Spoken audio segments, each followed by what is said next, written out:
이 남유다의 13번째 왕이었던 히스기야. 이 히스기야는 이방신을 따랐던 선대 왕이었던 부왕이라 그러죠. 아버지 된 왕 아하스와는 달리 이 사람이 하나님 앞에 참 선한 왕이었습니다. 그래서 했던 게 뭡니까? 산당들을 제거했어요. 이전에 여러분 어떤 왕도 산당을 제거하지 못했는데 산당을 제거하고 주상을 깨뜨리면서 목상을 꺾었고 그 다음에 모세가 만들었던 이 놋뱀이 우상화되는 것을 보고 그 놋뱀까지 부서뜨려 버렸습니다. 그래서 열왕기서의 이 기록자는 히스기야 왕을 평가하기를 뭐라고 얘기합니까? 앞에 한번 보세요. 18장에 보면 그걸 뭐라고 평가해요?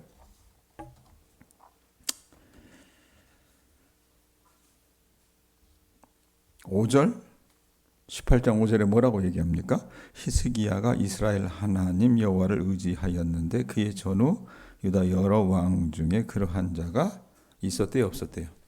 없었다라고 얘기를 해요. 하나님을 의지해서 그의 전후 여러 왕 중에 그런 자가 없었다라고 증거하고 있어요. 그래서 어떻게 하나님이 증거의 말씀처럼 히스기야 왕이 어디로 가든지 형통하게 하시는 그 은총을 더해 주셨습니다. 자, 히스기야가 하나님을 의지했어요. 의지함으로 형통의 복을 받은 이 히스기야는 이제는 어떻게 하나님 의지하기 때문에 주변 강대국을 의지할 이유가 없었던 것 같습니다. 그래서 부왕 아하스와는 달리 아스루 왕을 의지하지 않고 오히려 아수르와의 외교에 단절을 기했어요. 그렇게 되니까 어떤 일이 벌어집니까? 그 당시 아수르는 세계 최강대국이라고 그랬잖아요. 이놈이 뭐 하룻강아지 법무서운지 모른다고 가만히 안 놓여준다 그래가지고 어떻게 해요? 쳐들어왔습니다. 쳐들어와서 히스기야 통치 14년 정도 될 때에 남유다의 모든 견고한 성들을 쳐서 점령하였고 이제 예루살렘 성 하나만 남은 거예요. 자, 히스기야 마음이 여러분 어떻습니까? 제가 그랬잖아요. 100점은 아니라고요. 모자란 부분도 있었습니다.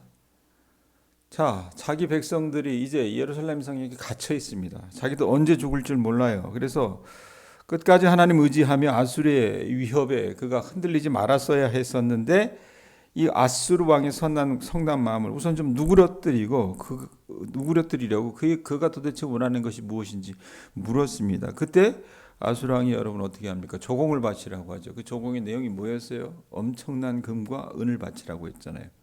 한 1,000억 가까이. 그래서 어떻게 해요? 히스기야가 왕궁에 있는 곳간과 또 여호와의 성전과 문과 기둥에 있는 이 금까지 어떻게 팍팍 긁어가지고 도금한 것까지 긁어가지고 다 상납을 했어요.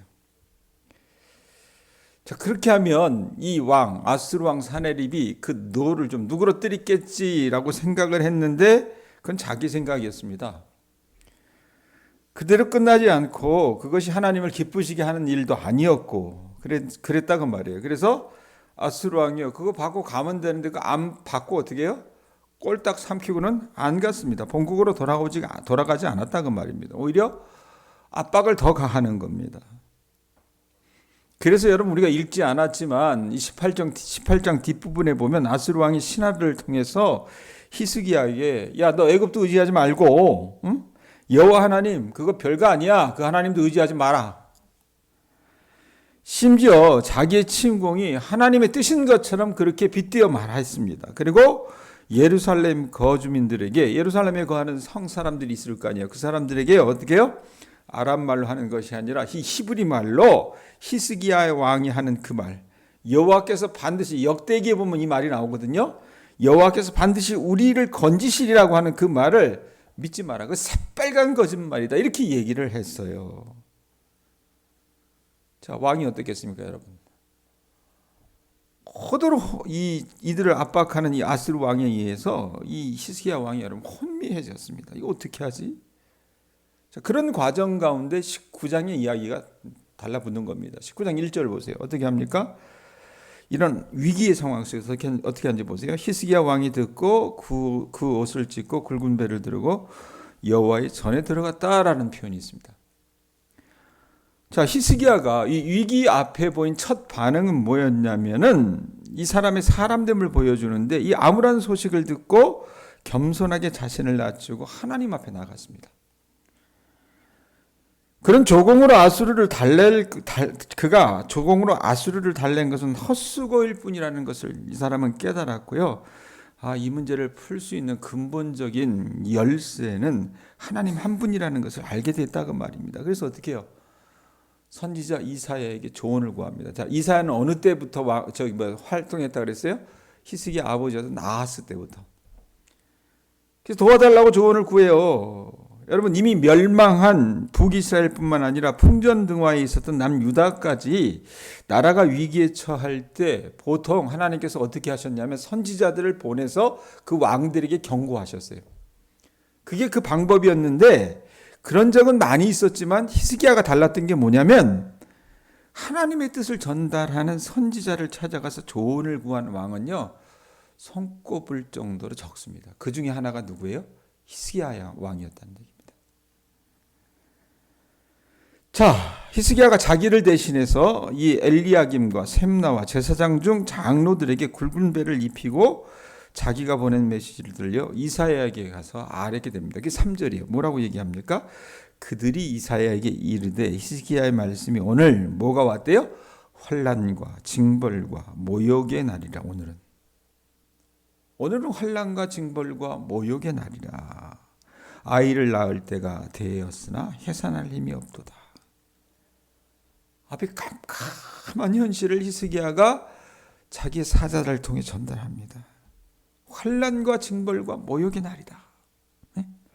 히스기야 왕이 말하는 여러분, 이 환난과 징벌과 모욕의 날이라고 하는 이 단어는요, 성경적인 용례, 그 쓰임새를 보면 하나님의 백성이 하나님께 불순종했을 때 하나님께서 내리시는 심판, 그 징계와 관련된 그 단어라고 여러분들이 보시면 될 것 같습니다. 그래서 히스기야 왕은 지금 자기네들이 당하고 있는 이 환난과 징벌과 모욕이 과거 히스기야의 조상대 남유다가 우상을 섬기며 하나님께 불순종한 결과 이들이 환난과 징벌과 모욕을 당한다라고 판단했다 그 말입니다. 그래서 지금 남유다의 상황이 여러분 어때요? 지금 이 말씀을 듣는 우리 교우들 가운데도 여성들이 많잖아요. 임산부가 아이를 낳을 때가 됐는데 어떻게 해요? 해산할 힘이 없는 것처럼. 그래서 임산부와 태중의 아이 모두 죽게 될 위기에 처한 것처럼 지금 이 남유다가 그런 현실 속에 놓여 있다라는 얘기를 한 거예요. 자, 그러면서 사태의 본질을 직시합니다. 4절 보세요. 4절에 보면 뭐라고 얘기합니까? 랍사게가 그의 주 아스루 왕의 보냄을 받고 와서, 자, 뭐라고 해요? 어떤 말이 따라붙어요? 읽어보세요. 살아계신 하나님을 뭐 했대요? 비방하였으니. 이 랍사게는 사네립, 아스루 왕 사네립이 보낸 장수입니다. 장수. 이놈이 와서 했던 게 뭐예요? 살아계신 하나님을 비방하였으니 당신의 하나님 여호와께서 혹시 그의 말을 들으셨을지라. 당신의 하나님 여호와께서 그 들으신 말 때문에 꾸짖으실 듯하니 당신은 이 남아있는 자들을 위하여 기도하소서 하더이다. 히스기야는 여러분 하나님만이 살아계신 하나님이라고 하는 사실을 여러분 목숨을 걸고 중요하게 생각을 했습니다. 그런데 이 아수르 왕 사네립이 보낸 랍사게가 했던 게 뭡니까? 그 살아계신 하나님을 비방하고 모욕했으니까 이거 참고 있어서는 안 된다라고 얘기를 한 거예요. 그러면서 이사야에게 이 예루살렘 성 안에 남아있는 사람들을 위해서 기도해달라고 요청을 해요. 자, 이사야가 여러분 그 이야기를 듣고 어떻게 합니까? 하나님의 계시를 받아서 대답하는 것이 6절과 7절입니다. 자, 이사야가 그들에게 이르되 너희는 너희 주에게 이렇게 말하라. 여호와의 말씀이 너는 아수르 왕의 신복들에게 들은 바 나를 모욕하는 말 때문에 뭐하래요? 두려워하래요? 두려워하지 말래요? 두려워하지 말라 합니다. 왜 두려워하지 마? 왜 두려워할 수밖에 없었겠습니까? 여러분 생각을 해보세요. 모든 성이 다 회파됐다니까요. 그리고 이제 하나 남았는데 와서 본디 이 아람의 말로 하는 것이 여러분 외교상 상례래요. 그런데 이 유대인들이 듣게끔 히브리 말로 그렇게 겁박을 해댔으니 두려워할 수밖에 없죠. 그런데 하나님께서 말씀하십니다. 이사야를 통해서 나를 모욕하는 그 말 때문에 너 두려워하지 말아라. 그러면서 어떻게 말씀해 주십니까? 내가 한 영을 그의 속에 두어. 그가 누구예요? 아수르 왕 사네립을 얘기합니다. 그 한 영을 그의 속에 두어 그로 소문을 듣고 그의 본국으로 돌아가게 하고 또 그의 본국에서 그에게 칼에 죽게 하리라 하셨느니라. 이렇게 말씀하세요. 그러니까 이사야를 통해서 하나님께서 즉각 응답하신 겁니다. 그 내용은 뭐냐면 히스기야가 사네립이 보낸 랍사게에서 들은 여호와 하나님을 모욕하는 말 때문에 떨며 두려워하지 말라고 말씀하셨어요. 또한 하나님이 유다를 위해 친히 일하시는데 아수르 왕 사네립이 한 소문을 듣게 하셔서 그의 마음이 흔들려 스스로 돌아가게 하는 방법을 취하시겠다고 말씀을 하세요. 그리고 그렇게 본국으로 돌아갔던 이 아수르 왕 사네립은 누군가의 칼에 맞아 죽도록 그렇게 하나님께서 허용하심으로 인해서 하나님의 이름을 모욕하는 그 자의 결말이 어떤지를 하나님께서 보여주시겠다고 말씀을 하세요. 자, 랍사게는 여러분 어떻게 합니까? 사네립의 부하가 랍사게라 그랬잖아요. 랍사게가 어떻게 해요? 어명을 받고 히스기야에게 할 말 다 한 다음에 말씀 보면은 이 우리가 지금 몇 절 읽었어요? 6절, 7절인가 읽었죠? 7절, 8절? 6절, 7절인가 6절, 7절 읽었잖아요. 8절 뒤에 보면은 이 랍사게가 적의 장수가 어명을 받고 히스기야에게 할 말 다 한 다음에 자신의 왕 사네립을 만나러 잠시 예루살렘을 떠납니다. 자, 어디로 갔냐면 림나라고 하는 곳으로 갔는데 이 림나는 당시 아수르가 점령한 이 남유다의 성 라기스에서 가까운 곳이었대요. 그래서 아수르가 이 림나를 함락하고자 한 이유는 이 림나가 군사적인 요충지였다라고 이렇게 얘기를 합니다. 자, 그런데 이때 하나님께서 어떻게 말씀하셨어요? 이사야를 통해서 하나님 당신의 방법대로 일하신다 그랬잖아요.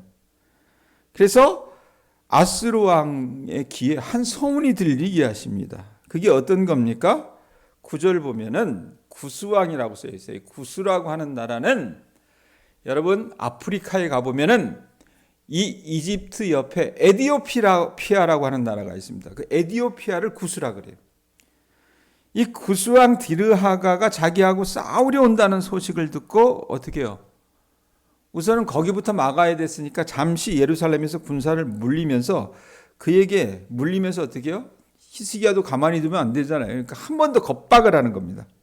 겁박을 하는 게 10절부터 11절이에요. 10절, 11절 한번 보세요.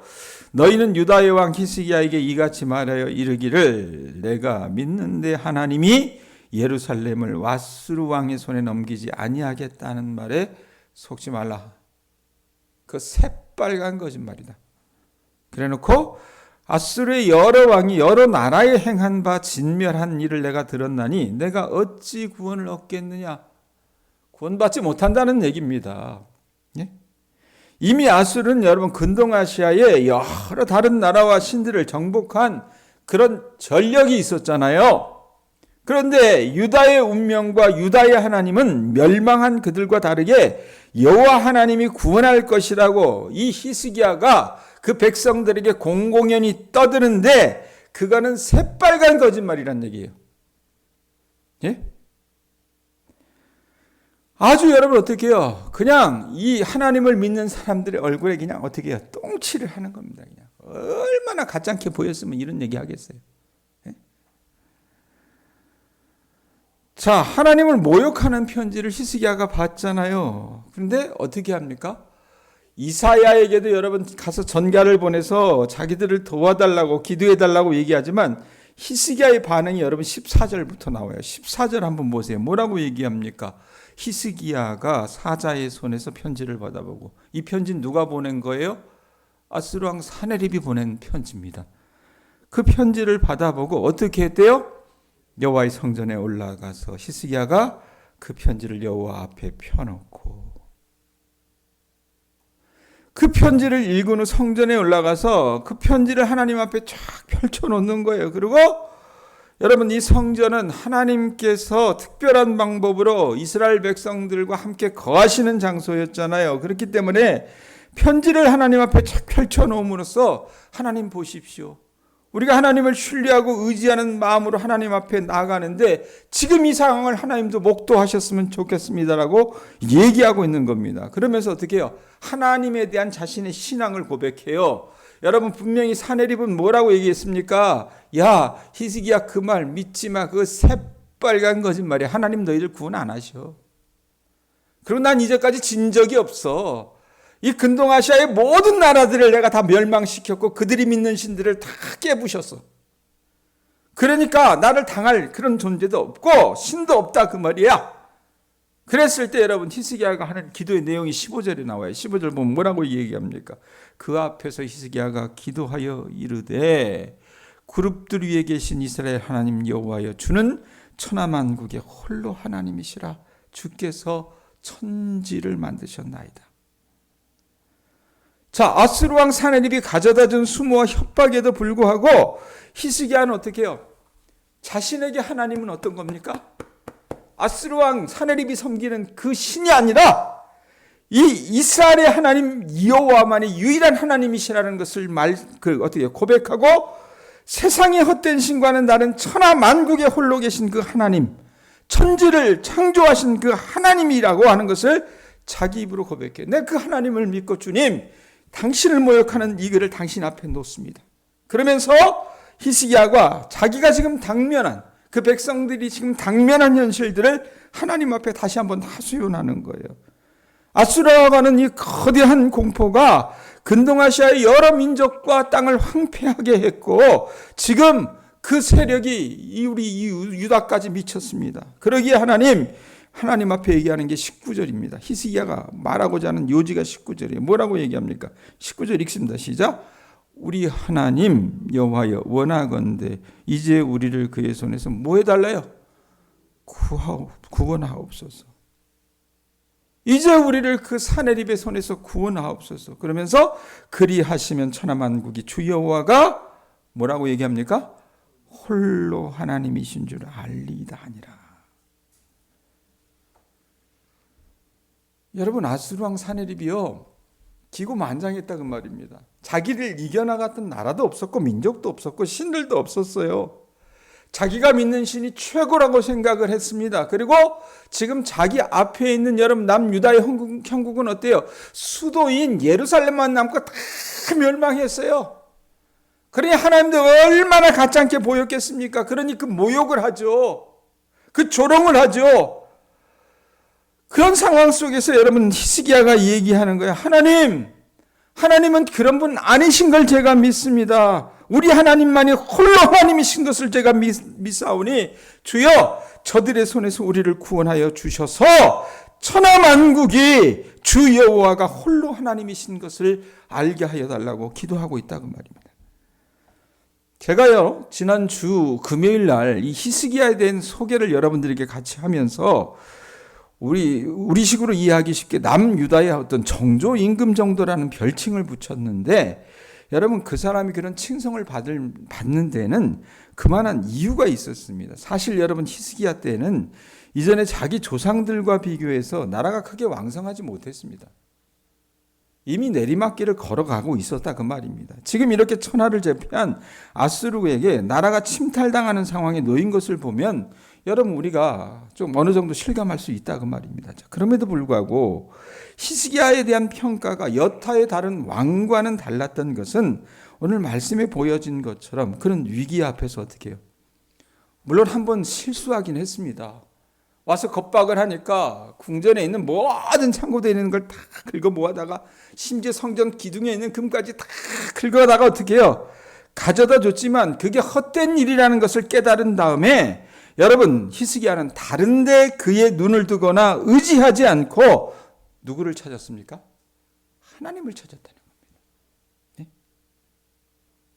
위기 앞에서 여러분 하나님께 나아갔다 그 말입니다. 저나 여러분이나 여러분 히스기야가 당한 것에 비할 바는 못 된다 하더라도 우리도 여러분 위기 앞에 봉착할 때가 있습니다. 안 그래요? 있잖아요. 그럴 때 여러분 히스기야가 보여준 이 해법을 본받으시기 바랍니다. 하나님께 구하시고 하나님을 찾아 나가실 수 있는 주님의 자녀들 되실 수 있기를 바랍니다.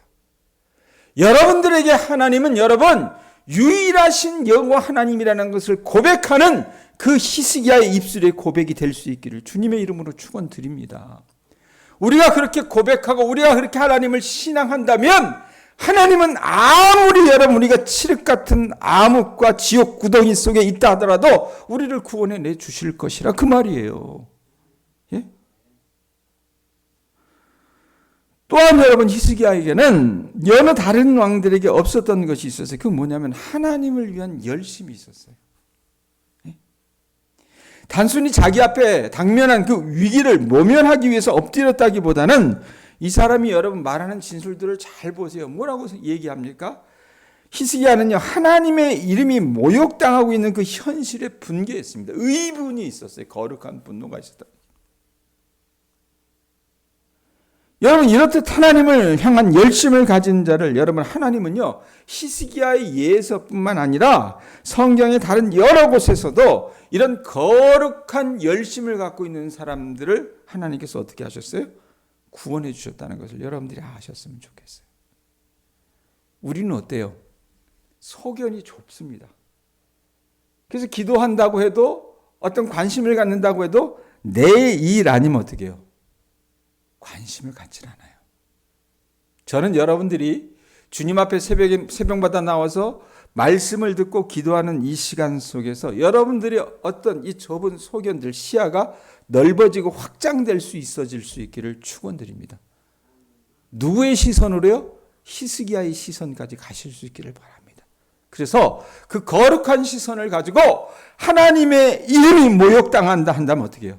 분개해서 일어나서 여러분들이 히스기야처럼 하나님 앞에 구원해 주실 것을 구한다면 하나님은 분명히 히스기야에게 일해 주셨던 것처럼 천하만국이 주 여호와가 하나님이신 줄 알게 해 주실 줄로 믿습니다. 그런 은혜가 우리 가운데 임할 수 있기를 주님의 이름으로 축원드립니다. 기도하겠습니다.